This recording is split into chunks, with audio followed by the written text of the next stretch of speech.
കുറച്ച് ദിവസമായിട്ട് ഒരു വീഡിയോ ചെയ്യണമെന്ന് വിചാരിക്കുകയാണ്. കഴിഞ്ഞ ആഴ്ച ഞാൻ വായിച്ചൊരു പുസ്തകം, അതായത് പുസ്തകത്തിൻ്റെ പേര് പുസ്തകങ്ങളുടെ വീട് എന്നാണ്. അപ്പോൾ അതിൽ 2 കഥകൾ ഭയങ്കര ഇൻട്രസ്റ്റിംഗ് ആയിട്ട് എനിക്ക് തോന്നി.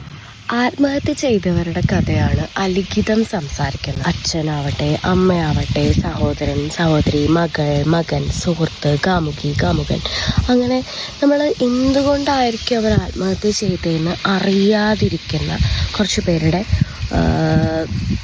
അകം എഴുതുകയാണ് അലിഖിതത്തിൽ. എല്ലാ മനുഷ്യന്മാർക്കും എന്താണ് ഒരു സംഭവത്തിന് പിന്നിലെ കാരണം, എല്ലാത്തിൻ്റെയും കാരണം നമുക്കറിയണം. ഒരു ജിജ്ഞാസ, എല്ലാത്തിൻ്റെയും കാരണം അറിയാൻ നമുക്കുണ്ടാവും. പക്ഷേ ഇവർ ആത്മഹത്യയെക്കുറിപ്പ് അവശേഷിപ്പിക്കാതെ പോകുമ്പോൾ എന്തുകൊണ്ടായിരിക്കും ഇവർ ആത്മഹത്യ ചെയ്തേ എന്ന് ഇവരുടെ പ്രിയപ്പെട്ടവർക്ക് മനസ്സിലാവുന്നില്ല. അതാണ് അലിഖിതത്തിൽ സംസാരിക്കുന്നത്. ഇനിയുള്ള കഥ പുസ്തകങ്ങളുടെ വീട് എന്ന തന്നെ ഹെഡിങ്ങിലുള്ള ഇതാണ്.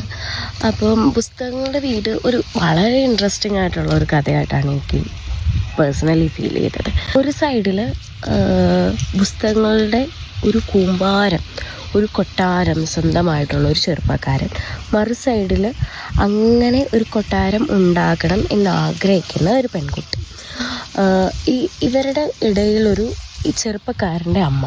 അപ്പോൾ ഈ ചെറുപ്പക്കാരൻ്റെ അമ്മയ്ക്കുള്ളിൽ ഈ തൻ്റെ മകൻ വേറെ ഒന്നിനും പ്രാപ്തനല്ലാതെ ഒരു ജീവിതം നയിക്കുന്നതിനെക്കുറിച്ച്, അല്ലെങ്കിൽ പുസ്തകങ്ങളുടെ ഇടയിൽ മാത്രം ജീവിക്കുന്ന ഒരു ചെറുപ്പക്കാരനെക്കുറിച്ച് ഒരു അമ്മയ്ക്കുള്ള ആവലാതി ഈ പെൺകുട്ടിയോട് പങ്കുവെക്കുമ്പോൾ ആ പെൺകുട്ടിക്ക് തോന്നുകയാണ്, ഞാൻ ആഗ്രഹിക്കുന്ന ഒരു ജീവിതമാണല്ലോ ഈ ചെറുപ്പക്കാരൻ ജീവിക്കുന്നത് എന്ന്. പക്ഷേ ഈ അമ്മ അതിനെ ഏറെ ബുദ്ധിമുട്ടി ജീവിക്കുന്ന ഒരു സ്ത്രീയാണ്. അതായത് ഈ ചെറുപ്പക്കാരന്, തൻ്റെ മകന് വേറെ ഒരു ആഗ്രഹങ്ങളുമില്ല. കുറേ പുസ്തകങ്ങളുടെ ഇടയിലുള്ള ഒരു ജീവിതം, ബാക്കി പുറം ലോകവുമായിട്ട് അവന് ഒരു അറ്റാച്ച്മെൻറ്റോ ഒരു കമ്മിറ്റ്മെൻറ്റോ ഒരു ജീവിതമേ അവനില്ല.